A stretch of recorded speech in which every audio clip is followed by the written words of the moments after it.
Ayan mga kasari, naranasan nyo ba na magpabunot ng 2-digit? Di ba uso yan noon na bunutan na 2-digit?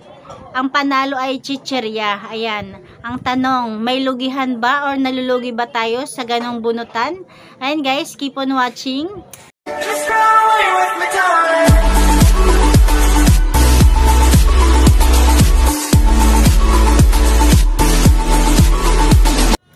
Ayan guys, hello mga mamshi, hello mga papshi, welcome back to my channel, Teresa Bisaya para Bicolana, ang inyong tindera Bicolana.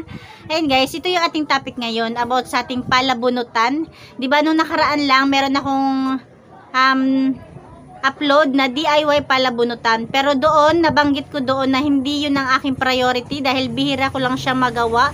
Pero yung aking 2-digit ay lagi, simula nung 2017 hanggang ngayon talagang meron akong bunutan. Pero hindi lang ito yung aking first time, kundi nung maliliit pa yung mga anak ko, ayan, meron na ako o nagawa ko na yung bunutan na 2-digit. Pero ang panalo ko pa noon ay chicherya. Diba? Chicherya pa yung uso noon. At kahit hanggang ngayon may ganyan pang gumagawa, chicherya. Pero ito yung aking itatopic sa inyo guys. Shout out muna pala kay Ruby Balag. At shout out na rin kay Rodelio Santos. Ayan. Hanggang ngayon, di ba, nagpapalabunutan ako na 2-digit. Ang tanong, ano ba yung aking price? Chichirya pa rin ba? Ayan, hindi na ako nagpapaprice ng chichirya. Pwede yung chichiryang mamiso. Ayan. Ang aking pa-price na sa 2-digit ay worth 5 pesos. Kasi yung DIY palabunutan na ginagawa, bihirang-bihira ko nang magawa yun. Tapos, meron namang nabibili din nun sa bayan, sa palengke, pero hindi naman ako bumibili doon. Siguro one time lang ako nakabili doon. Pero yung mga sumunod, gumagawa na lang ako. Kasi feeling ko mas lugi yung bubunot sa akin doon. Kasi, hindi ko gusto yung mga palabunutan. Mas gusto ko yung ginagawa kong palabunutan dito. Yun. Di ba ang tanong ko, may lugihan ba tayo sa palabunutan na 2-digit? Siguro, kung hindi niyo nababantayan ng ayos, paano? Syempre yung mga bumubunot minsan, halimbawa bubunutin 5 piso, ayan, kailangan lagi tayong nakatutok kung talagang 5 piraso yung kanilang bubunutin. 'Di ba? Kasi hindi natin naiwasan minsan, sinasadya man or hindi sinasadya, minsan talaga lalagpas yung bunot nila. Hindi natin alam kung sinasadya or hindi sinasadya, baka nakalimot din sila ng bilang, 'di ba? Tapos yun, yung ibibigay sa iyo ng customer na 2-digit daw na medyo may punit, ayan, isa yun, pwede tayo malugi dun. I-check nating maigi kung talagang 2-digit dahil may magaling na gumagawa ng ganun, akala mo 2-digit pero hindi pala 2-digit. Pero ako talaga ginagawa ano bang sabihin ko? Mental block to. Yun na nga. Diba sabi ko nga, hindi na ako nagpapaprice ng chicherya. Ano na lamang yung aking paprice? Ang paprice ko na lang guys ay, yun nga, namagit ko na pala, worth 5 pesos. Diba? Kapag ang bata or matanda nakabunot ng 2-digit, ayan, worth 5 pesos, kahit anong piliin nila ay pwede. Basta worth 5 pesos. Diba? Ano-ano ba yung aking mga pwedeng piliin sa worth 5 pesos? Diba? Meron tayong mga candies, meron tayong mga gamis, mga cheap toys, di ba? Pero kapag ang nabunot naman nilang 2-digit ay 2 piraso pataas, minsan nga, di ba, 7 pirasong 2-digit, sa isang tao lang yun, ha? Yan.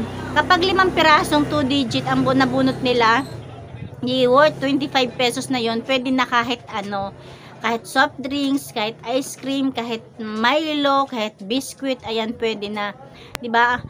Shout out muna pala kay Ruby Balag at shout out na rin kay Rodelio Santos. Ayan, si Ruby Balag kasi may comment sa ating DIY palabunutan kasi feeling daw niya, kasi nagawa na rin niya yon, feeling daw niya is nalulugi siya dahil maraming nakakabunot ng 2-digit.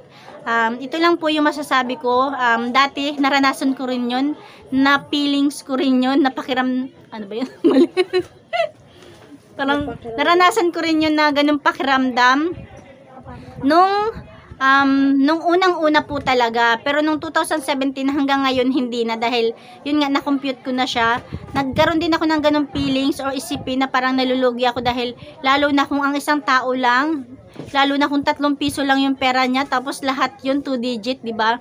Pero ito lang po yung may ano, kasi doon sa post ko, sa upload ko nung nakaraan DIY upload, ay DIY palabunutan, nabanggit ko doon na huwag kayong mag-alala dahil hindi tayo nalulugi.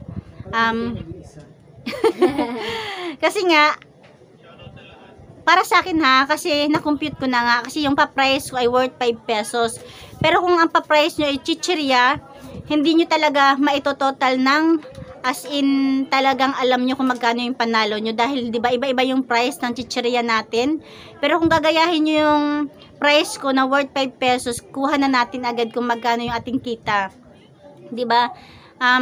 Doon sa palabunutan na chichirya yung price, hindi pa naman din logi doon, pero sigurado ako na maliit na lang talaga yung ating kikitain. Tapos masalisihan pa kayo ng mga nagbubunot na sumobra-sobra yung bunot, ayan, lugi na kayo.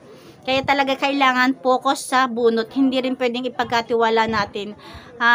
Kahit pa sabihin sa matatandayan, kasi yun nga sinasabi ko, diba, sinasadya man or hindi sinasadya, kailangan pa rin nating bantayan. Yun, ano pa ba? Yun nga, ano sabihin ko? Ano next ko? Ano pa ba? No. Diba? Tapos, wait nga.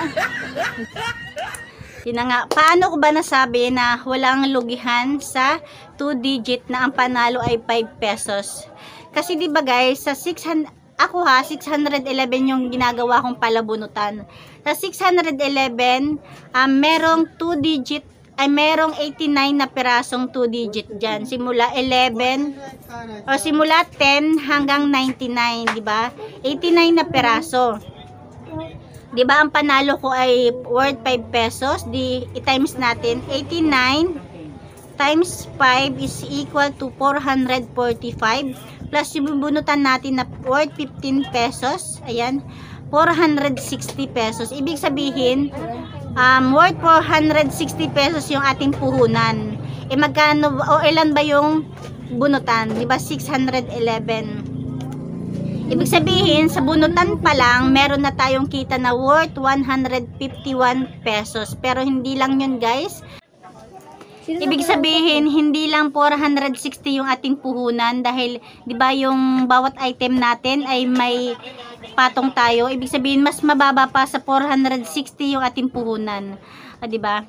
Kasi 'di ba, yung item natin pinapatungan natin yan pinapatungan natin yan ng 10% to 20%, 'di ba? Ibig sabihin, yung pinili nilang item ay meron pa tayong patong doon.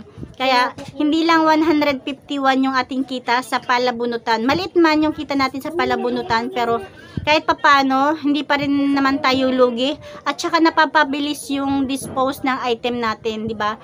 Kaya yun yung masasabi ko sa mga nagpapalabunutan, huwag kayong panghihinaan ng loob. Kahit pa sa isang customer, sunod-sunod yung 2 digit nila, okay lang yun, dahil parang ano lang naman yan. Minsan, yung ibang customer, kahit ang laki na ng binunot nila, hindi pa sila nakakabunot, di ba? Tapos dito pati sa akin, share ko na lang din. Ayan guys, bale dito na rin lang tayo. Ayan, mag-share na lang din ako dito sa amin. Dito sa amin kasi, ayan, 'di ba? Pag bago yung bunutan ko, ayan, tuwang-tuwa yung mga bata kasi meron na silang natuklasan na kapag first or bago yung bunutan, alam na nila kung nasaan yung maraming 2 digit. Pero kahit ganun, kahit alam natin, okay lang, hindi natin sila pinipigilan dahil hindi naman lahat is alam nila. Kaya kahit kunti na lang yung aking bunutan is excited pa rin sila kasi meron pa rin silang makukuhang 2 digit, di ba? Swerte nila kung meron, at kung wala, di ba, babawi sila next time. Kaya yun, comment kayo sa ibaba kung gusto niyo malaman kung ano ba yung natuklasan ng mga bata. I-share ko sa inyo kung saan ba nila nakikita kung saan ba sila unang bumubunot kapag bago yung bunutan. Ayan. Ayun guys, kaya talaga masasabi natin legit yung ating bunutan dahil yun nga, kwentada na natin. 5 piso lang yung ating pa-price. Sigurado tayo may kita tayong 151 at higit pa dahil sa bunutan pa lang, kung kukwentahin natin yung 89 times 5, meron tayong 151 plus yung item na napili nila dahil 'di ba? Mayroon tayong patong doon na 10% to 20%. Ibig sabihin, mas mababa pa yung puhunan natin sa worth 460. Diba? Ayan guys, comment kayo sa ibaba kung meron kayong tanong na medyo hindi ko na-explain na maayos. Yun lang guys, thank you for watching dahil minamadali na ako ng mga anak ko dahil yun, gagamitin din nila yung cellphone pang picture sa kanilang module. Yun guys, thank you for watching.